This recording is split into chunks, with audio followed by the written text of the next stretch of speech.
Hello, this is Gaurav, and today we are going to study very important topic in the first chapter of geography, resources and development. I hope you are ready. So, students, here in this chapter, we are going to study about the resources and their development part. Now, before studying the chapter, we must be clear about the resources and its definition. So, what are the resources? Well, resources are basically everything available in our environment can be termed resources, but it has to fulfill three conditions. First condition is the resources should be technologically accessible. इसका मतलब होता है कि हमें resources को पाने के लिए एग्जिस्टिंग टेक्नोलॉजी हमारे पास होनी चाहिए और इस एग्जिस्टिंग टेक्नोलॉजी से वो रिसोर्सेस एक्सेसिबल होने चाहिए. अगर वो रिसोर्सेस हमारी टेक्नोलॉजिकल नो हाउ से बहुत दूर हैं तो उन्हें हम रिसोर्सेस नहीं कह सकते. दूसरा है the resources should be economically feasible. अगर रिसोर्सेस को पाने के लिए हमें दूसरे रिसोर्सेस बहुत ज़्यादा क्वांटिटी में खर्च करने पड़े तो फिर वो रिसोर्सेस किसी भी तरह से रिसोर्सेस टर्म नहीं कहा जा सकता. Now third point is the resources should be culturally acceptable. Now culturally acceptable का मतलब क्या हुआ?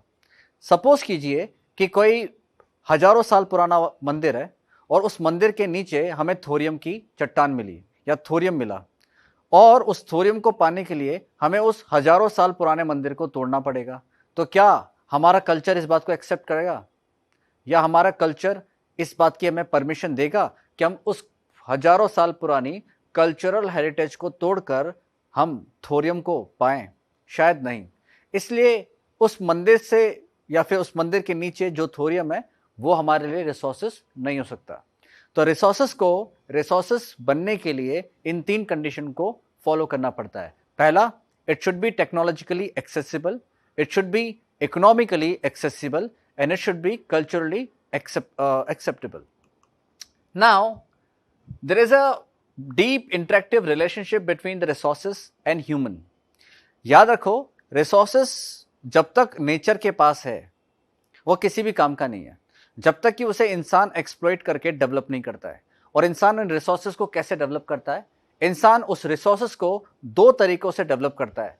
पहले वो टेक्नोलॉजी डेवलप करता है जो इन रिसोर्सेज को एक्सट्रैक्ट करती है नेचर से, और उस टेक्नोलॉजी को डेवलप करने के लिए वो इंस्टीट्यूशन को सेटअप करता है जो इन रिसोर्सेज को रिफाइन करती है. इंसान ही है जो इस नेचर के इंटरेक्शन के सेंटर पॉइंट में होता है. यानी कि अगर ह्यूमन है तो वो रिसोर्सेज को एक्सप्लॉइट करेगा, उसे एक्सट्रैक्ट करेगा. कैसे एक्सट्रैक्ट करेगा? टेक्नोलॉजी से. और टेक्नोलॉजी से एक्सट्रैक्ट कहाँ करेगा? किसी भी इंस्टीट्यूशन या ऑर्गेनाइजेशन बनाकर जहां पर वो उस रिसोर्सेज को एक्सट्रैक्ट भी कर सके और रिफाइन भी कर सके. आपको याद होगा कि ब्रिटिशर्स और जितने भी यूरोपियन कंट्री है वो इंडिया इसलिए आए थे क्योंकि इंडिया का वास्ट रिसोर्स उन्हें अट्रैक्ट करता था और उनके पास उस रिसोर्सेज को पाने के लिए, उस रिसोर्सेज को एक्सट्रैक्ट करने के लिए रिक्वायर्ड टेक्नोलॉजी थी. उनकी टेक्नोलॉजी, हमारा रिसोर्सेज. इसीलिए यूरोपियन कंट्रीज इतनी पावरफुल थी. हमारा रिसोर्सेज को उन्होंने अपनी टेक्नोलॉजी से एक्सट्रैक्ट किया and they become technologically resourceful.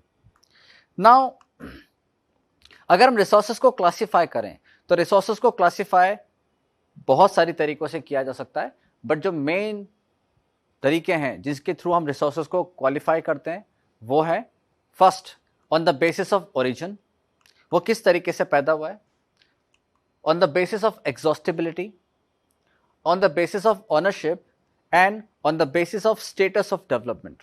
तो let's understand one by one. Well, the resources on the basis of origin can be classified further into two parts. First is bio resources, जिसको हम biotic resources भी कहते हैं. ये biotic resources वो resources होते हैं जो हमें बायोलॉजिकल सब्सटेंस से मिलते हैं, जैसे कि फिश, जंगल, पेड़ पौधे. ये सारे के सारे रिसोर्सेज बायोटिक रिसोर्सेज में आते हैं. अब हम बात करते हैं अबायोटिक रिसोर्सेज की. Abiotic resources are the resources which we abstract from the non-revealing things, for example, stones and minerals. Next category of the resources is on the basis of exhaustibility. एक resources की particular timeline होती है और एक time period होता है जहां पर आके वो रिसोर्स खत्म भी हो सकता है। अगर वो रिसोर्सेस नेचर से पूरी तरीके से एक्सटिंक्ट हो रहा है, एग्जॉस्ट हो रहा है, तो वो एग्जॉस्टेबल रिसोर्सेस होता है। फॉर एग्जाम्पल पेट्रोल, डीजल, कोयला, ये एग्जॉस्टेबल रिसोर्सेज हैं। नॉन एग्जॉस्टेबल रिसोर्सेज जो होते हैं, वो नॉन एग्जॉस्टेबल रिसोर्सेज वो रिसोर्सेज होते हैं जो कभी भी धरती से एग्जॉस्ट नहीं हो सकते। For example solar energy, wind energy, right. Next, अगला जो रिसोर्सेज है उसे बहुत ध्यान से पढ़िएगा। अगला रिसोर्सेज को हम कैटेगराइज करते हैं ऑनरशिप के बेसिस पे। ऑनरशिप में सबसे पहला जो रिसोर्स आता है वो होता है private resource, individual resource. Well, individual resources वो रिसोर्सेस होते हैं जो आपके इंडिविजुअल होते हैं, जिनका ऑनरशिप किसी एक इंसान के हाथ में होता है। फॉर एग्जाम्पल आपका घर, आपका खेत, जिसको सरकार ने रजिस्ट्रेशन देकर आपके नाम किया है, तो वो हो गया आपका इंडिविजुअल रिसोर्स। नाउ नेक्स्ट आता है कम्युनिटी ओन्ड रिसोर्स। वो रिसोर्स जो हर इंडिविजुअल या ग्रुप ऑफ इंडिविजुअल मिलके आपस में शेयर करता है। फॉर एग्जाम्पल हमारे शहर में अगर कोई नदी है, अगर हमारे कोई गांव में कुआं है, अगर हमारे गांव में कोई टॉयलेट है, तो उस रिसोर्सेस को सारी कम्युनिटी मिलके शेयर करती है, इसलिए हम उसको कम्युनिटी रिसोर्स कहते हैं। Now next resource is a national resource. Basically, all the resources which are found in our country can be termed the national resources. यहां तक कि जो प्राइवेट रिसोर्स होते हैं, सरकार जब चाहे उन प्राइवेट रिसोर्सेस को अपने अधिकार में ले सकती है और इसके बदले में आपको कंपेंसेशन भी देती है। लेकिन एग्जैक्टली जो डेफिनेशन है नेशनल रिसोर्सेज की वो ये है कि अगर कोई रिसोर्सेज आपके देश की बाउंड्री के 12 नॉटिकल माइल तक पाया जाता है, यानी कि 22.2 किलोमीटर्स के अंदर अंदर पाया जाता है, तो वो रिसोर्सेज देश का नेशनल रिसोर्सेज कहलाता है। अगर आपके देश की सीमा है और उस सीमा के बाहर कोई कोस्टल या फिर समुद्र का तट है, तो उस समुद्र के तट से 22.2 kilometres, it means 12 nautical miles तक अगर कोई रिसोर्सेज पाया जाता है, तो वो रिसोर्सेज हमारी कंट्री का रिसोर्सेज है, उस पर किसी दूसरी कंट्री का कोई अधिकार नहीं है, right. Now international resource. International resources belong to international community, they don't belong to any particular country. तो वो रिसोर्सेज जो आपके समुद्र के तट से 200 नॉटिकल माइल के अंदर अंदर नहीं पाया जाता, यानी कि वो रिसोर्सेज जो आपके समुद्र तट से 200 नॉटिकल माइल्स के बियॉन्ड पाया जाता है, उसको हम इंटरनेशनल रिसोर्स कहते हैं। आपको पता है, अगर कोई रिसोर्स 200 नॉटिकल माइल्स के बाहर पाया जाता है, तो वो जो रिसोर्सेस जिस एरिया में, जिस जोन में पाया जाता है, उसको एक्सक्लूसिव इकोनॉमिक जोन कहते हैं। और अगर कोई कंट्री को उन रिसोर्सेस को एक्सप्लॉइट करना है या एक्सट्रैक्ट करना है, तो उसके लिए आपको इंटरनेशनल अथॉरिटी की परमिशन लेनी होगी, राइट। तो on the basis of exhaustibility, on the basis of origin, or on the basis of ownership, I hope you will have understand. Now next है on the basis of status of development, यानी कि इंसान उन resources को कितने हद तक develop कर चुका है। इस कैटेगरी में हमारे पास जो सबसे पहला रिसोर्स आता है वो होता है पोटेंशियल रिसोर्स। बहुत सारे स्टूडेंट्स को इन रिसोर्सेस की कैटेगरी में काफ़ी प्रॉब्लम आती है। नाउ प्लीज़ ध्यान से सुनिए कि पोटेंशियल रिसोर्स क्या होता है। Now guys, potential resource are the resources which are found in a particular area, right, which are found abundantly in a particular area, but for this particular area the resources are not fully utilized. फिर से सुनिए, वो resources जो किसी एक area में बहुत मात्रा में पाए जाते हैं, लेकिन उस एरिया में उन रिसोर्सेज को प्रॉपरली डेवलप नहीं किया गया, तो ये रिसोर्सेज उस पर्टिकुलर एरिया के लिए पोटेंशियल रिसोर्सेज कहलाते हैं। एग्जाम्पल देता हूं मैं आपको। फॉर एग्जाम्पल राजस्थान का जो रेगिस्तानी इलाका है, उसके अंदर बहुत अच्छी मात्रा में, बहुत ही सफिशिएंट क्वांटिटी में सनलाइट गिरती है और बहुत ही सफिशिएंट मात्रा में हवा भी चलती है। तो अगर राजस्थान चाहे तो अपने उस इलाके में सोलर प्लेनेल लगाकर वो सनलाइट से इलेक्ट्रिसिटी डेवलप कर सकता है, और वो चाहे तो विंडमिल लगाकर हवा से भी इलेक्ट्रिसिटी जनरेट कर सकता है, लेकिन राजस्थान के वो इलाके में ये दोनों के दोनों जो जो रिसोर्सेस हैं, सनलाइट और एयर, उसे पूरी तरीके से डेवलप नहीं किया गया। तो राजस्थान के लिए सोलर एनर्जी और विंड एनर्जी क्या हुई? Yes, potential resource. Now next resources develop resources है। डेवलप रिसोर्स उन रिसोर्सेस को कहा जाता है जिनको हम अपने पोटेंशियल के अकॉर्डिंग पूरी तरीके से डेवलप कर चुके हैं, और पिछले कई सदियों से हम उन रिसोर्सेस को बिना किसी प्रॉब्लम के यूज कर रहे हैं, यानी कि पेट्रोल, डीजल, कोयला। लेकिन याद रखिए, जब हम इन रिसोर्सेस को डेवलप कर रहे हैं तो इन रिसोर्सेस को यूज करके और यूज करने का जो हमारा टर्म और कंडीशन है, वो इस कंडीशन पे डिपेंड करता है कि आने वाले समय पर उन रिसोर्सेस की क्वांटिटी और क्वालिटी कितनी अच्छी रहेगी।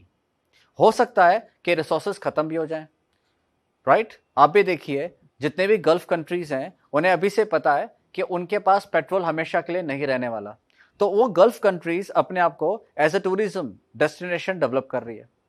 तो उन कंट्रीज में ये रिसोर्सेस को क्या कहा जाएगा? Develop resource. Now next resource है stock resource. Well, stock resources उन रिसोर्सेस को कहा जाता है जो हमारे एनवायरनमेंट में अबंडेंटली अवेलेबल तो हैं, लेकिन हमारे पास अभी फिलहाल उनको पाने के लिए टेक्नोलॉजी नहीं है।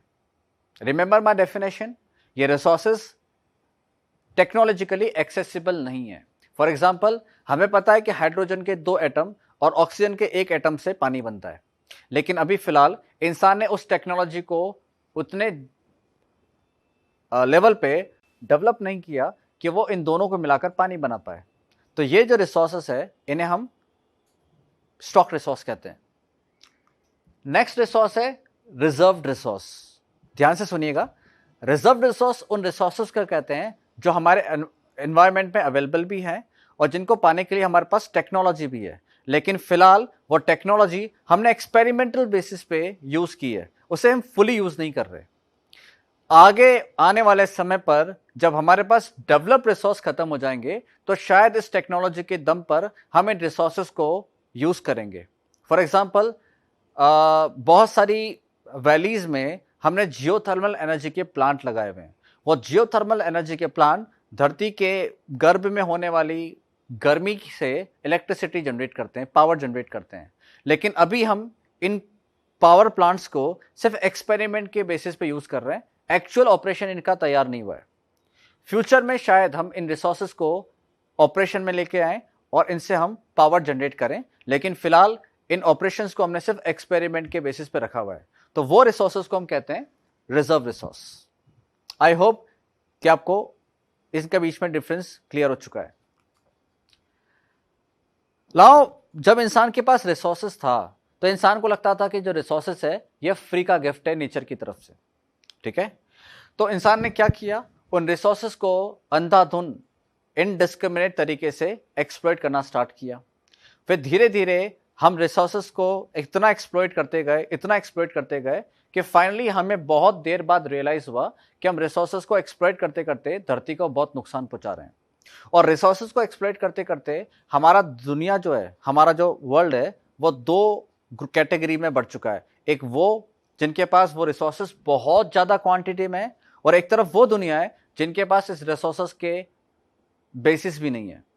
तो इन रिसोर्सेस के एक्सप्लॉइटेशन ने इस पूरी दुनिया को 2 कैटेगरी में बांट दिया है, हैव और हैव नॉट। हैव मतलब जिनके पास बहुत सारा रिसोर्सेस है, और हैव नॉट मतलब जिनके पास बिल्कुल भी रिसोर्सेस नहीं है।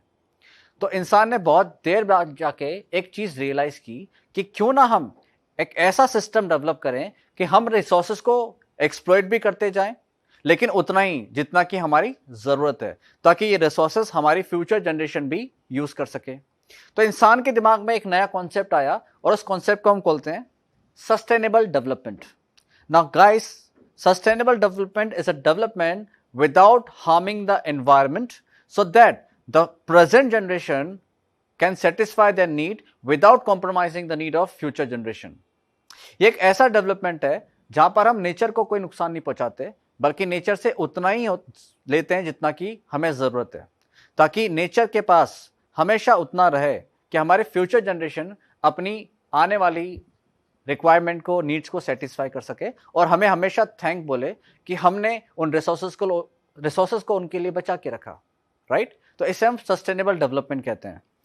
सस्टेनेबल डेवलपमेंट का जो कॉन्सेप्ट था वो कॉन्सेप्ट सिर्फ इम्प्रैक्टिकल नहीं था।